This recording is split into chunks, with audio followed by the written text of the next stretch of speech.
Have you ever experienced a moment when it felt like God was speaking directly to your soul? A moment when the veil between heaven and earth seemed so thin that you could almost reach through it? These sacred moments often catch us by surprise, coming when we least expect them. Perhaps during an ordinary sunset that suddenly takes your breath away, or in the gentle squeeze of a loved one's hand that fills your heart with inexplicable gratitude. What if I told you that these moments aren't random or accidental? What if they are divine invitations, carefully placed throughout your life, beckoning you toward a deeper relationship with God that many never discover? Today, I want to share with you the profound spiritual secret that Saint Ignatius of Loyola uncovered nearly 5 centuries ago. A secret that has the power to transform your entire experience of faith and open your eyes to God's continuous presence in every dimension of your life. This isn't about adopting new religious practices or adding more spiritual activities to your already busy schedule. This is about developing the capacity to recognize and respond to the divine presence that already saturates every moment of your existence, waiting only to be noticed. Our modern world has conditioned us to view reality through a fragmented lens. We separate the sacred from the secular, the spiritual from the material, treating faith as just one compartment of life among many. Monday through Saturday belongs to work, family, and recreation, while God gets Sunday morning if we're not too tired or busy. We pray before meals or in moments of crisis. But for the most part, our awareness of divine presence remains confined to designated religious spaces and activities.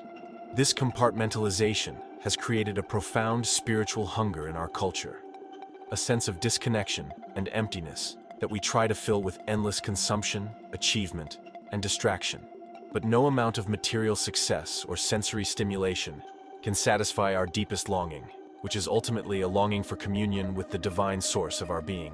What Saint Ignatius discovered through his own dramatic conversion and subsequent spiritual journey is that this separation between sacred and secular is an illusion. The divine presence isn't limited to churches or formal prayer times, but permeates every atom of creation, every moment of experience, every dimension of our lives. The spiritual classic he wrote, The Spiritual Exercises, isn't just a collection of religious meditations, but a comprehensive training program designed to transform our perception, helping us recognize and respond to God's continuous self-communication through all of created reality.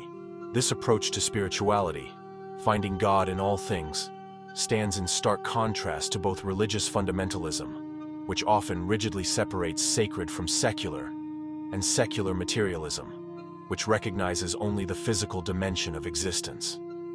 Ignatius offers a third way, a sacramental vision that sees the material world not as a barrier to God, but as a medium through which divine presence is continually revealed.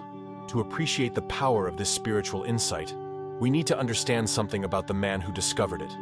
Ignatius was not born a saint or raised in a monastery. For much of his early life, he was about as far from sainthood as you could imagine. Born into Spanish nobility in 1491, the young Ignatius was vain, ambitious, and obsessed with romantic conquests and military glory. He structured his life around the pursuit of honor, wealth, and worldly success. God was certainly part of his cultural background, but mainly as a distant authority figure to be acknowledged in formal religious observances, not as a living presence to be encountered in daily experience. All of this changed dramatically when, at the age of 30, Ignatius was defending the fortress of Pamplona against French forces, and a cannonball shattered his leg. During his long and painful recovery, with no access to the chivalric romances he loved to read, he found himself with only 2 books, A Life of Christ and Stories of the Saints. As he read these works to pass the time, Ignatius began to notice something fascinating about his interior reactions. When he imagined himself performing great deeds of worldly valor or winning the affection of noble ladies, he felt an immediate excitement that quickly faded, leaving him feeling empty and restless. But when he imagined himself following Christ or imitating the saints, he experienced a joy and peace that endured long after his daydreams had ended. This simple observation became the foundation of what would eventually develop into his revolutionary approach to spiritual discernment and his profound insight into finding God in all things. What Ignatius discovered was that God speaks to us not just through scripture, liturgy, or formal religious teaching, but through our emotions, our imagination, our desires, and our experiences of the created world. The question isn't whether God is present and communicating, but whether we have developed the capacity to notice and respond to this continuous divine self-disclosure. Following his conversion, Ignatius spent nearly a year in the small Spanish town of Manresa, living in a cave, dedicating himself to prayer, penance, and spiritual exploration. During this time, he experienced everything from ecstatic visions to crushing desolation, from moments of extraordinary insight to periods of devastating confusion and doubt. Rather than simply reporting his mystical experiences, Ignatius did something remarkable. He carefully observed and analyzed the patterns of his spiritual life, noting what led toward greater union with God and what led away. He developed methods for distinguishing between different kinds of spiritual movements, for making wise decisions in light of God's will, and for finding divine presence in all dimensions of human experience. One of the most significant moments in Ignatius's spiritual journey occurred as he sat by the Cardinal River. In an experience he would refer to throughout his life, he received a profound illumination in which he seemed to see all things in a new light. He later wrote that he felt as if he had become a new person, with a new understanding, as if all his previous knowledge had been dim and confused. What characterized this experience was not that he saw new things, but that he saw all things in a new way, recognizing their origin in God and their orientation toward God. This insight became central to his spiritual vision, the recognition that all of creation can be a medium for divine self-communication when approached with the right kind of awareness. This raises an important question for us today. If God is truly present and communicating through all dimensions of experience, why do we so often feel distant from the divine? Why do we experience what spiritual writers have called the absence of God, the silence of God, or the darkness of faith? Ignatius would suggest that the problem isn't God's absence but our inattention, our failure to recognize and respond to the divine presence and action that constantly surrounds us. We're like people sitting on the shore of an ocean, dying of thirst because we don't recognize that the water all around us can quench our deepest longing. The spiritual exercises that Ignatius developed are designed to address this fundamental problem, to train our spiritual perception so that we can recognize and respond to God's presence in all dimensions of life. They do this through a carefully structured program of prayer, meditation, contemplation, and discernment, typically undertaken over a 30-day retreat, though they can be adapted to various time frames and life circumstances. What makes the exercises so powerful is not just their content, but their methodology, the way they engage the whole person, intellect, imagination, emotions, and will, in a dynamic encounter with the living God. Consider, for example, the famous Ignatian contemplation of the Nativity. Rather than simply reading the Gospel account or reflecting on theological propositions about the Incarnation, Ignatius invites you to imagine yourself present at the birth of Christ. He instructs you to see the persons, to hear what they are saying, to observe what they are doing, and even to imagine yourself as a humble servant offering assistance to Mary and Joseph. Through this engaged use of imagination, the abstract doctrine of incarnation becomes a vivid, personal encounter with the God who chooses to enter human experience in all its concrete particularity. What makes this method so powerful is that it overcomes the distance we often feel from biblical events. Instead of seeing Scripture as a collection of ancient stories or abstract teachings, we begin to experience it as a living word addressed directly to us here and now. The gospel becomes not just something we study, but something we inhabit. Not just something we know about, but something we know from within. This experiential knowing creates the conditions for genuine transformation, as we not only understand intellectually what it means to follow Christ, but feel the attraction of his person, hear the challenge of his call, and experience the joy of responding with generosity. Another powerful Ignatian method is the daily exam, a simple practice of prayerful reflection on the events of the day.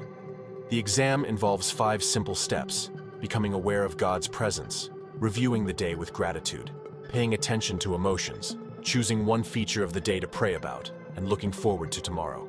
This brief prayer, which can be done in just 10-15 minutes, serves as a kind of spiritual compass, helping us notice the patterns of divine activity in our daily experience and adjust our response accordingly. The genius of the exam is that it trains us to recognize God's presence, not just in explicitly religious contexts, but in the fabric of ordinary life. By regularly reflecting on where we experienced love, joy, peace, and other signs of divine presence, and where we felt their absence, we gradually develop what Ignatius called spiritual sensitivity, the capacity to notice and respond to God's continuous communication. Over time, this practice helps us recognize that our entire life is the arena of divine human encounter, that every moment offers an opportunity for communion with the divine. I want to pause for a moment here and ask you something important. Have you ever felt that God seems distant from your everyday experience? That there's a gap between what you believe about divine presence and what you actually perceive in your daily life? Have you longed for a more vivid, continuous awareness of God, but found yourself limited to occasional spiritual highs, separated by long stretches of ordinary existence?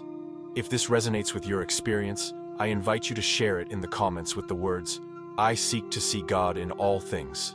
Your honest acknowledgement might be exactly what another viewer needs to hear today to feel less alone in their spiritual hunger.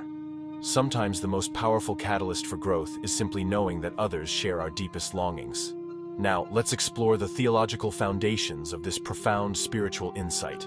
When Ignatius invites us to find God in all things, he is drawing on a rich theological tradition that recognizes creation as a manifestation of divine love and wisdom. This perspective is deeply rooted in Scripture, from the Genesis account that affirms the goodness of creation to the Incarnation itself, which reveals God's desire to be fully present within the material world through the person of Jesus Christ. In the Christian understanding, God is not merely the creator who set the world in motion and then stepped back to watch from a distance. Rather, God is continuously sustaining, indwelling, and working through all of creation. As St. Paul reminded the Athenians, "In him we live and move and have our being." This divine immanence means that creation is not separate from God, but is continually upheld by divine love and power. Every atom, every molecule, every living thing exists and continues in being because of God's ongoing creative activity. This theological understanding gains even more depth when we consider the doctrine of the Incarnation.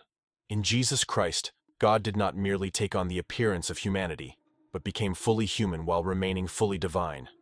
This profound mystery affirms the capacity of the material world to bear and communicate divine presence.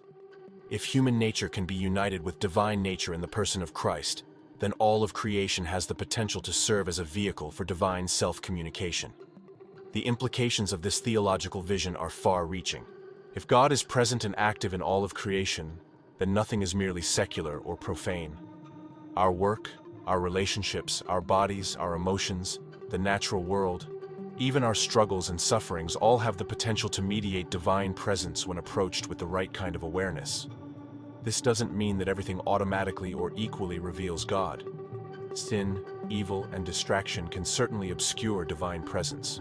But it does mean that the potential for divine encounter exists in every moment and situation, waiting to be recognized and embraced. Consider how this perspective might transform your experience of everyday life. The morning commute that once felt like dead time becomes an opportunity to notice God's presence in the changing sky, in the faces of fellow travelers, in your own breath and heartbeat. The challenging conversation with a difficult person becomes not just an interpersonal interaction, but a sacred encounter, an opportunity to manifest divine patience and wisdom. Even moments of frustration and failure can be recognized as invitations to deeper trust and surrender. Nothing is wasted, nothing is merely secular, nothing is outside the scope of God's loving presence and action. This is what Ignatius meant when he spoke of becoming a contemplative in action. The contemplative dimension is not an escape from the world, but a deeper way of being in the world. It means living with an awareness that transforms ordinary activities into encounters with the divine. It means recognizing that God is not just waiting for us in church or during designated prayer times, but is actively present and working through every person we meet, every situation we face, every object we encounter. The spiritual exercises also include what Ignatius called the application of senses, a prayer method that extends contemplative awareness to our experience of the natural world. He invites us to look attentively at created things, to listen deeply, to notice textures, tastes, and smells, not as an end in itself, but as a way of discovering the divine presence and action that sustains and indwells all things. This practice can transform a simple walk in the park into a profound spiritual experience, as each tree, flower, and bird becomes a unique disclosure of divine creativity and love. What makes these Ignatian methods so powerful is that they train us to recognize the sacramental quality of ordinary reality. In the Catholic tradition, a sacrament is a visible sign that communicates divine grace. The 7 formal sacraments of the Church are special instances of this principle. But in a broader sense, all of creation has a sacramental capacity. Everything has the potential to mediate God's presence and action when approached with the right kind of awareness. This understanding helps us avoid 2 common spiritual pitfalls. The first is a disembodied spirituality that tries to escape the physical world in search of God. The second is a materialistic worldview that recognizes only the physical dimension of reality. Ignatius offers us a third way, a sacramental vision that sees the physical and the spiritual not as competing realms, but as interpenetrating dimensions of a single reality. The material world is not a barrier to God, but a medium through which God is continually revealed. Another distinctive element of the spiritual exercises is Ignatius's approach to decision-making, or what he called election. Unlike many spiritual traditions that emphasize either rigid obedience to external authority or purely subjective feeling, Ignatius offers a nuanced method that honors both objective truth and personal experience. He provides practical guidance for discerning God's will in particular situations, offering different approaches depending on whether we are in a state of spiritual consolation or desolation.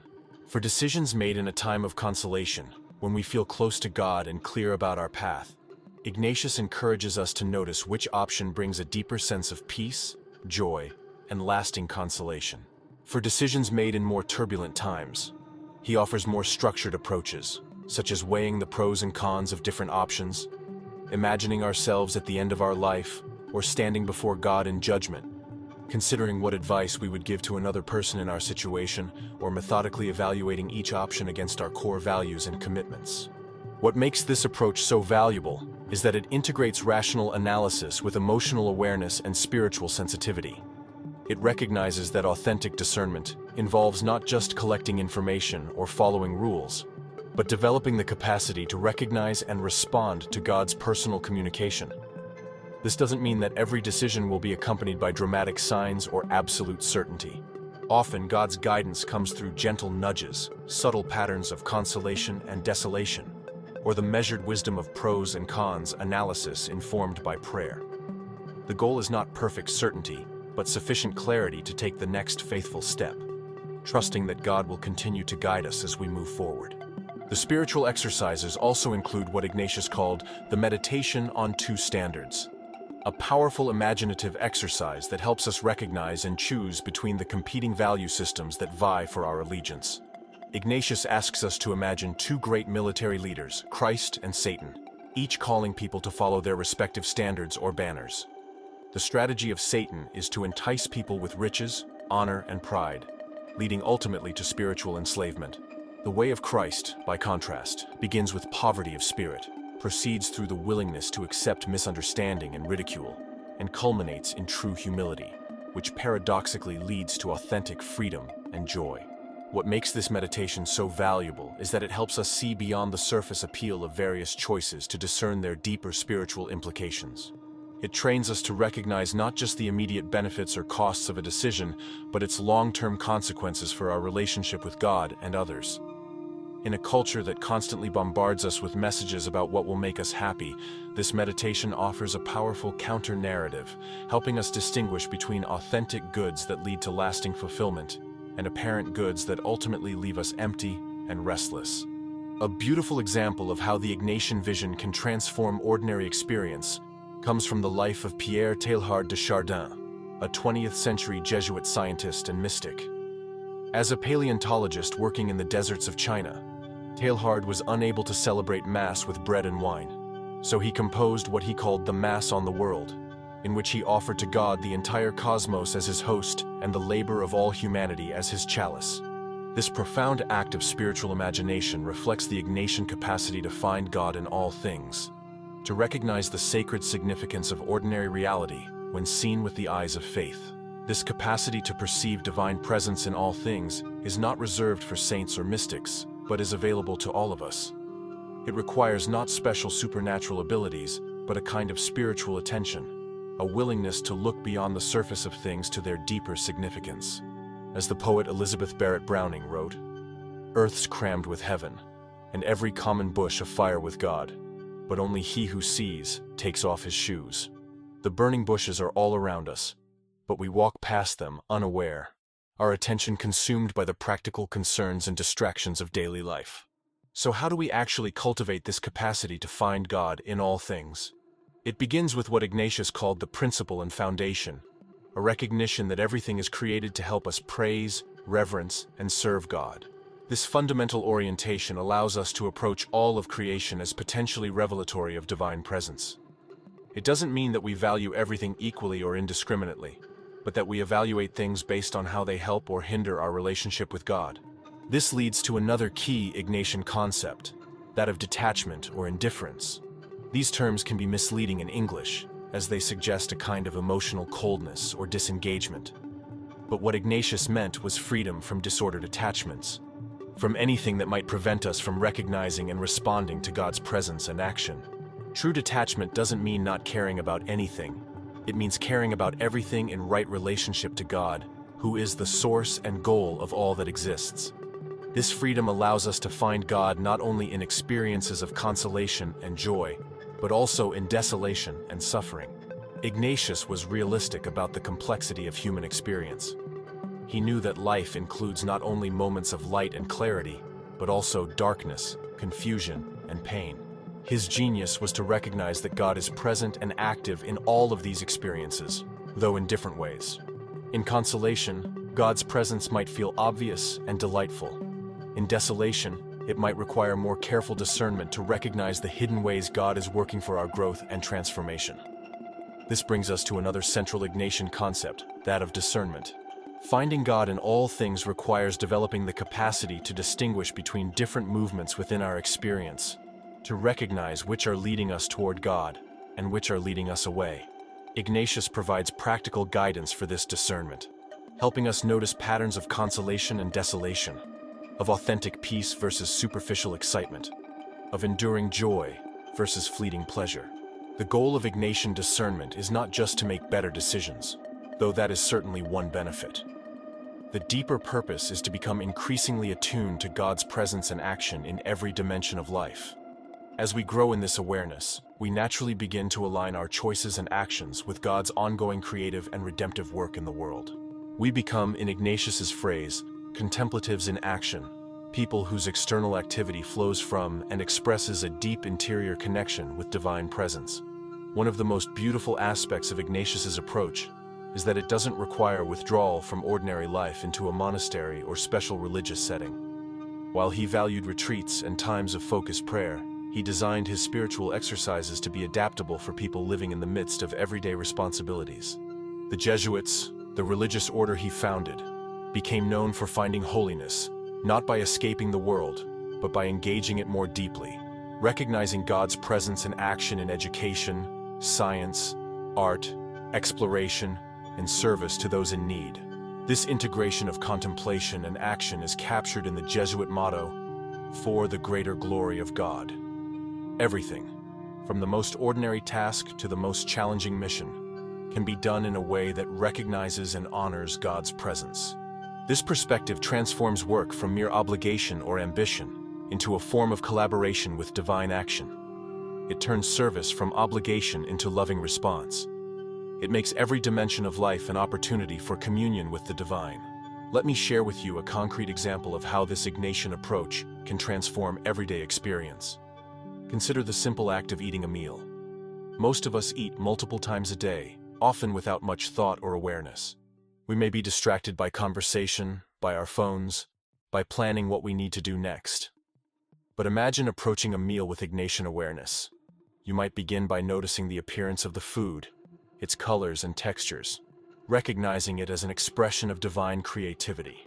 You could acknowledge the complex web of relationships that brought this food to your table, from the natural elements of soil, water, and sunlight, to the human labor of farmers, transporters, and cooks.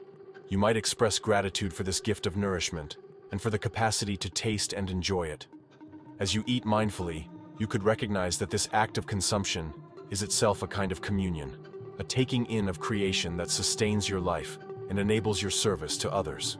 This may sound like a lot of awareness to bring to an ordinary meal, and indeed it would be artificial to maintain this level of attention at all times. But the Ignatian approach is not about constant, effortful mindfulness. It's about developing a habitual awareness that becomes increasingly natural over time. It's about occasional moments of fuller consciousness that gradually infuse even our most routine activities with a sense of divine presence. The same principle applies to all dimensions of life. Consider your relationships with others. Each person you encounter is created in God's image, with a unique capacity to reveal something of the divine. This doesn't mean ignoring human flaws and limitations, but it does mean approaching others with a fundamental reverence and curiosity, recognizing that God might be speaking to you through them in unexpected ways. Even difficult relationships can become opportunities for spiritual growth when approached with this awareness. Or consider your work, whatever it might be. Whether you're teaching children, caring for the sick, building houses, creating art, managing finances, or any of the countless other forms of human labor, your work can be understood as participation in God's ongoing creative activity. This doesn't mean that work is always easy or immediately rewarding, but it does infuse it with meaning beyond material compensation or professional advancement. Each task, however humble, becomes an opportunity to express care, integrity, excellence, and love, qualities that reflect the divine nature. Even leisure activities can be transformed by the Ignatian perspective. Recreation is not just a break from more important spiritual activities, but can itself be a way of honoring God's gifts and restoring our capacity to recognize divine presence. Ignatius understood the importance of joy, play, and rest, not as distractions from the spiritual life, but as integral elements of a balanced human existence. By approaching leisure with gratitude and awareness, we can find God even in our moments of relaxation and enjoyment. Perhaps most challengingly, Ignatius invites us to find God even in experiences of suffering, failure, and loss. This doesn't mean pretending that pain is pleasant or that tragedy is good. It means recognizing that even in our darkest moments, God is present, not as the cause of suffering, but as a compassionate presence that accompanies us, strengthens us, and ultimately works to bring new life out of death. The cross itself stands as the supreme example of this truth, revealing a God who does not remain distant from human suffering, but enters fully into it, transforming it from within through the power of self-giving love. So how do we actually cultivate this capacity to find God in all things? It's not something that happens automatically or overnight. It requires practice, patience, and perseverance. Here are some practical suggestions drawn from the Ignatian tradition that can help you develop this awareness in your own life. First, establish a regular practice of the exam, that prayer of reflection that helps you notice God's presence in your daily experience. Even just 5 minutes at the end of the day can make a significant difference over time. As you review your day, ask questions like, where did I experience love today? Where did I feel most alive, most authentic? Where did I sense resistance or disconnection? How was God present in these experiences? The key is not to judge yourself harshly, but to notice patterns with compassion and curiosity. Second, cultivate what the Jesuits call a sacramental imagination, the capacity to recognize the deeper significance of ordinary things. This might involve simply pausing occasionally throughout the day to really notice what's around you, to see familiar objects and experiences with fresh eyes. It might mean asking, what might God be communicating through this person, this situation, this challenge? It's not about forcing spiritual meaning onto everything, but about being open to the possibility of divine disclosure in unexpected places. Third, practice gratitude as a way of recognizing gift in all things. Ignatius emphasized gratitude as a fundamental spiritual attitude, a recognition that everything we have and are comes ultimately from God. By regularly expressing thanks for specific gifts, from the air we breathe to the relationships that sustain us, we train ourselves to notice the divine generosity that permeates our existence. This gratitude naturally leads to a desire to respond with generosity of our own. Fourth, develop the habit of what some call the pause, brief moments of awareness scattered throughout the day. Before beginning a task, entering a meeting, or engaging in a conversation, take just a few seconds to acknowledge God's presence and invite divine wisdom to guide you. These micro-practices of awareness can gradually infuse your entire day with a sense of sacred purpose and presence. Fifth, Engage in regular contemplative prayer using Ignatian methods like gospel contemplation and the application of senses. These more focused times of prayer train your spiritual perception in ways that carry over into everyday awareness. They help you recognize the patterns of divine communication in Scripture so that you can more readily notice similar patterns in daily life. Sixth, seek out a spiritual director or companion who can help you notice and interpret the movements of God in your experience. We all have blind spots and preconceptions that can limit our capacity to recognize divine presence. A wise companion can ask helpful questions, offer different perspectives, and provide encouragement when the spiritual journey becomes challenging. Seventh, be patient with yourself and with the process. Finding God in all things is a lifelong journey, not a destination you reach once and for all. There will be times of clarity and consolation when divine presence seems obvious and delightful. There will also be times of dryness and desolation when God seems absent or distant. Both are part of the normal rhythm of spiritual growth. The key is to remain faithful to the practices that cultivate awareness, trusting that God is at work even when that work is not immediately apparent. The beauty of the Ignatian approach is that it integrates rather than separates the various dimensions of human experience. It doesn't require you to choose between active engagement with the world and contemplative awareness of God. It doesn't set prayer in opposition to work or leisure in opposition to service. Rather, it infuses all of these dimensions with sacred significance, making every aspect of life an opportunity for communion with the divine. This integration addresses one of the most common spiritual struggles in our fragmented, distracted culture: the feeling that our faith is disconnected from the rest of our lives. Many of us experience what might be called spiritual schizophrenia, bouncing between a Sunday self that engages in religious activities and a weekday self absorbed in work, family, and social concerns. The Ignatian vision offers a path toward wholeness, toward a unified life in which every dimension is informed and transformed by awareness of divine presence. This integration also addresses another common spiritual struggle: the sense that God is distant or inaccessible. If we think of God as confined to special religious spaces or experiences, then most of our life will naturally feel godless. But if we recognize that divine presence permeates every moment and situation, then the entire world becomes a place of potential encounter. The question shifts from, "Where can I find God?" to "How can I become more aware of the God who is already here?" This shift in perspective has enormous implications for evangelization and spiritual formation. Instead of trying to convince people that they need to add religious activities to their already busy lives, we can help them recognize the sacred significance of what they're already doing. Instead of presenting God as a distant figure to be placated or a concept to be believed in, we can invite people to notice the divine presence that is already active in their experience.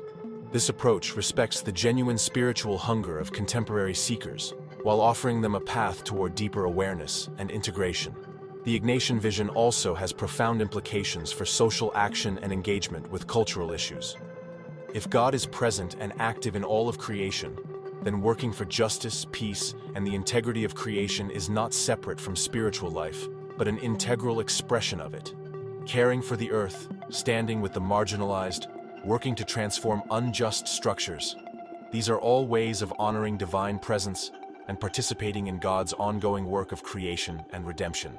Similarly, engaging with culture in all its forms, from arts and sciences to politics and economics, becomes a way of discerning and responding to divine action in the world. Ignatius and the early Jesuits were known for their willingness to engage with diverse cultures, finding value in human achievements while also bringing the gospel perspective to bear on cultural blind spots and limitations. This approach avoids both uncritical accommodation to culture and rigid rejection of it, seeking instead a discerning engagement that affirms what is true, good, and beautiful while working to transform what is not. At its heart, the Ignatian vision of finding God in all things is a profound affirmation of the goodness and sacredness of ordinary reality. It challenges the dualistic thinking that separates spirit from matter, sacred from secular, religious from ordinary. It invites us to recognize the extraordinary within the ordinary, the infinite within the finite, the eternal within the temporal. This perspective doesn't eliminate the distinction between creator and creation, but it does affirm that creation is continually sustained and indwelled by divine presence, making every moment and every place a potential burning bush, a disclosure of holy ground. The implications of this vision extend far beyond individual spiritual practice. If taken seriously, it could transform our understanding of education, work, relationships, politics, economics, and every other dimension of human activity. It offers a path toward a more integrated, contemplative culture, one in which efficiency and productivity are balanced with awareness and wisdom, in which technological progress is guided by deeper human and spiritual values. In a world increasingly characterized by fragmentation, distraction, and superficiality, the Ignatian invitation to find God in all things offers a countercultural path toward depth, integration, and authentic presence. It reminds us that the spiritual life is not about escaping the world, but about engaging it more deeply, with eyes to see and ears to hear the divine communication that continually surrounds us. If these reflections on Saint Ignatius's teachings have touched something in your heart, I invite you to subscribe to this channel, where we explore together the path toward a deeper and more authentic faith. Each week, we share teachings inspired by the lives of the saints to transform our spiritual life and draw closer to God. You are not alone in this search. Many of us are trying to live our faith with greater fidelity in today's world. Thank you for sharing this moment of reflection. Your presence here is already a sign of grace at work in your life. As we conclude, I want to leave you with a simple practice drawn from the Ignatian tradition. Sometime today, find a few minutes to sit quietly with your eyes closed. Begin by becoming aware of your breath, that continuous exchange that sustains your life moment by moment. As you breathe, recognize that the same divine presence that created and sustains the universe is present within you, closer to you than your own breath. Then, when you're ready, open your eyes and look around at whatever is in your immediate environment. Notice the shapes, colors, textures, and relationships between objects. Recognize that each thing you see, however ordinary, exists because it is continuously sustained by divine creative love. Allow yourself to feel a sense of wonder at this truth, that every moment and every place is suffused with holy presence waiting to be recognized. This simple practice encapsulates the heart of Ignatian spirituality, the recognition that God is not distant or inaccessible, but intimately present in every dimension of our existence. As Ignatius himself discovered, we don't need to search for God as if for something missing or far away. We need only to remove the veils that prevent us from recognizing the presence that has been there all along, in every breath, every heartbeat, every encounter, every moment of joy or sorrow, every ordinary Tuesday afternoon. The divine presence that holds all things in being and continuously invites us into deeper communion and collaboration. The world is charged with the grandeur of God, as the Jesuit poet Gerard Manley Hopkins wrote. It shines out like shining from shook foil if only we have eyes to see. This capacity to see, to recognize the divine presence in all things, is both a gift and a skill. It's something we can cultivate through practice, patience, and perseverance. And as we grow in this awareness, we find that the boundary between the sacred and the secular dissolves, not because the sacred disappears, but because it permeates everything. We discover, as Ignatius did by the Cardona River, that all of reality is shot through with divine presence, that every moment and every place can become an occasion for communion with the God who creates, sustains, and indwells all things. My friends, this is the great invitation of Ignatian spirituality, to find God, not just in designated holy spaces or special spiritual experiences, but in all things, in the full spectrum of human existence. It's an invitation to live with eyes wide open to the wonder and mystery that surrounds us, to recognize that we move through a world alive with divine presence. It's an invitation to wholeness, to integration, to a life in which every dimension is informed and transformed by awareness of the God who is always present, always active, always inviting us into deeper relationship. May we have the courage and grace to accept this invitation, to cultivate the awareness that allows us to find God in all things, and to respond with love to the love that continually surrounds us. Have you ever noticed that when God speaks most powerfully to your heart, it often happens in the most unexpected moments? Perhaps it wasn't during an elaborate church service or a planned prayer time, but while watching a sunset, holding a newborn baby, or even washing dishes with a suddenly grateful heart. These moments of spiritual clarity and connection aren't accidents. They're glimpses of a reality that's always there, waiting for us to develop eyes that truly see and ears that truly hear. The saints throughout history have discovered what many of us miss: that God is continuously communicating with us through everything we encounter. Saint Ignatius of Loyola called this finding God in all things, and it's the secret to transforming an ordinary life into an extraordinary spiritual adventure. When Ignatius had his life-changing insight by the Cardinal River, he didn't see new things. He saw the same things in a radically new way. The trees, the water, the sky, the people passing by, all appeared illuminated from within by divine presence. This wasn't a hallucination or an emotional high, but a profound recognition of the true nature of reality.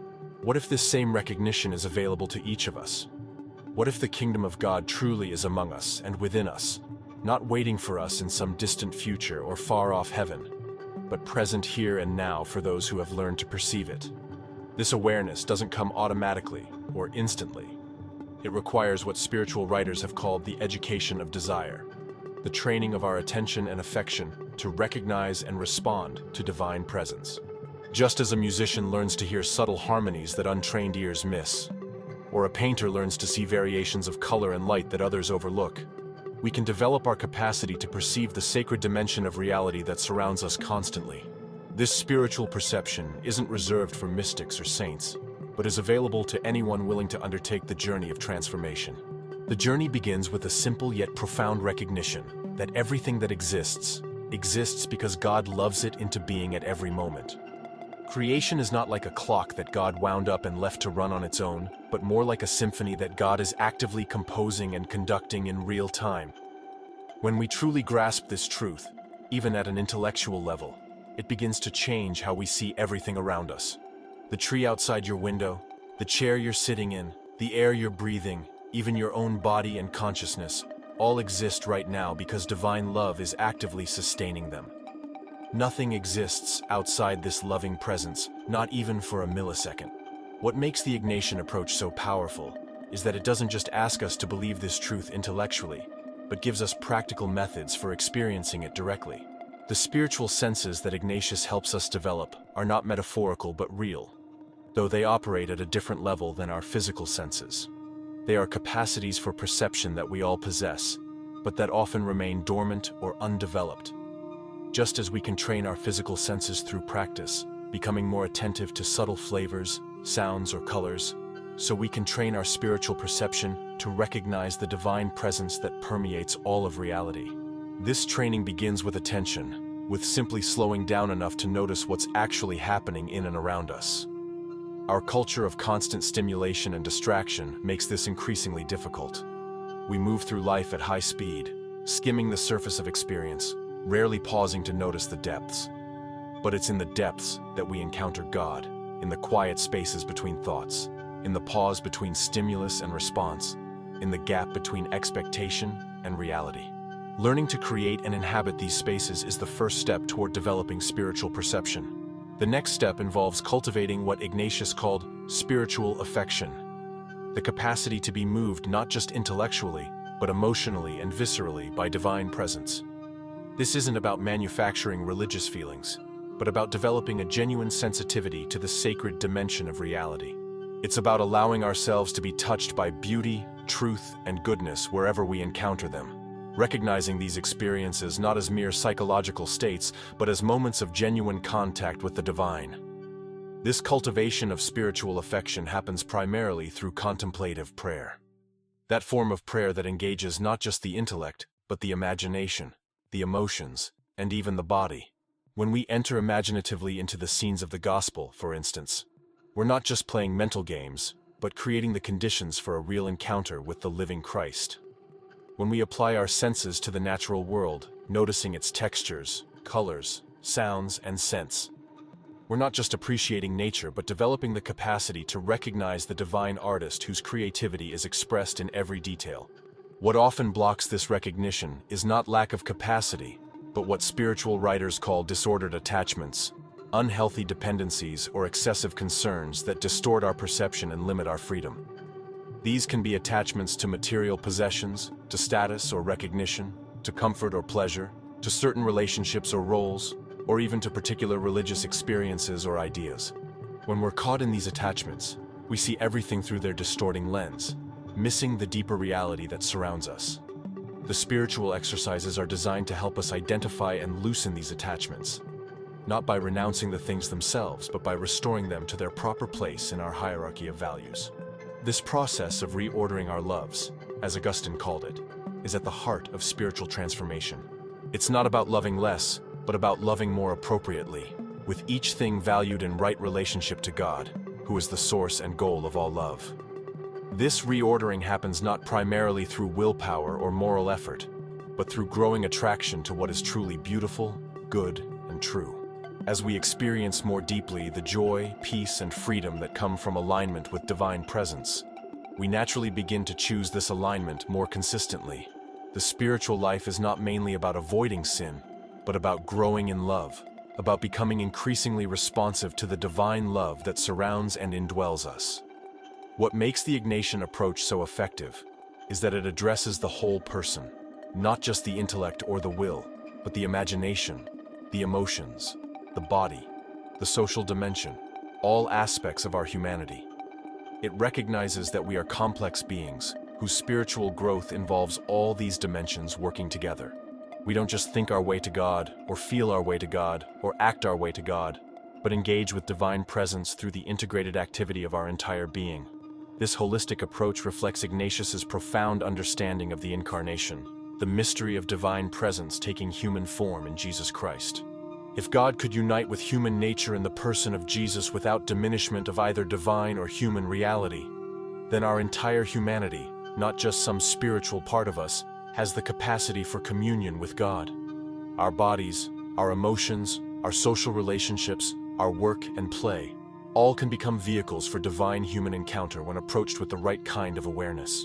This understanding helps us avoid the false spiritualities that either reject the material world in favor of some disembodied spiritual realm, or reduce everything to the material dimension, missing the depth and transcendence that permeate ordinary reality.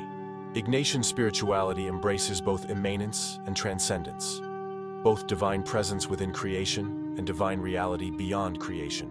It helps us recognize that these are not competing truths, but complementary dimensions of a single mystery, the mystery of a God who is both utterly beyond our comprehension and intimately present in our experience. The fruit of this recognition is what spiritual writers have called unitive consciousness, a way of seeing that recognizes the underlying unity of all things in God without denying their distinct identities and values. This isn't a vague spiritual blur that erases differences, but a clear-eyed perception that sees both the unique particularity of each created thing and its participation in the divine reality that sustains it. It's a both-and vision that overcomes the either-or, thinking that fragments our experience and divides our world into competing categories of sacred and secular, spiritual and material, religious and ordinary. In practical terms, this unitive consciousness transforms how we experience everything from work to worship, from relationships to recreation, from success to suffering. It allows us to recognize divine presence not just in designated religious contexts, but in the full spectrum of human experience. It helps us see that the question is not whether God is present in any given situation, but how God is present and how we are called to respond to that presence. This recognition infuses every dimension of life with sacred significance without collapsing everything into a spiritual sameness that denies the unique value of each person, activity, or relationship. The ultimate goal of Ignatian spirituality is what the early Christians called deification or theosis, becoming so transparent to divine presence that our lives become a clear expression of God's love and wisdom in the world. This doesn't mean losing our identity or becoming less human, but becoming more fully ourselves, more authentically human in the way that Jesus was fully human, with nothing blocking the free flow of divine life through every dimension of our being. This transformation doesn't happen overnight or once and for all, but unfolds gradually through the ordinary circumstances of our lives, through our response to the continuous divine invitation that surrounds us. Each moment offers a fresh opportunity to recognize and respond to this invitation, to become a little more transparent to divine presence, a little more aligned with divine purpose, a little more expressive of divine love. And as we grow in this responsiveness, we find that our lives become not less, but more distinctively our own, more authentic, more integrated, more fully human in the truest sense of that word. The beauty of the Ignatian vision is that it offers a path toward this transformation that is both profoundly spiritual and thoroughly practical, both deeply rooted in Christian tradition and adaptable to contemporary life, both personal in its approach and communal in its orientation. It provides specific methods and practices while recognizing that each person's spiritual journey is unique and requires discernment rather than rigid formulas. It honors both divine initiative and human response, both grace and effort, both the transcendent mystery of God and the immanent presence of God in ordinary experience. In a culture increasingly characterized by fragmentation, distraction, and superficiality, the Ignatian invitation to find God in all things offers a countercultural path toward depth, integration, and authentic presence. It reminds us that the spiritual life is not about escaping the world, but about engaging it more deeply, with eyes to see and ears to hear the divine communication that continually surrounds us.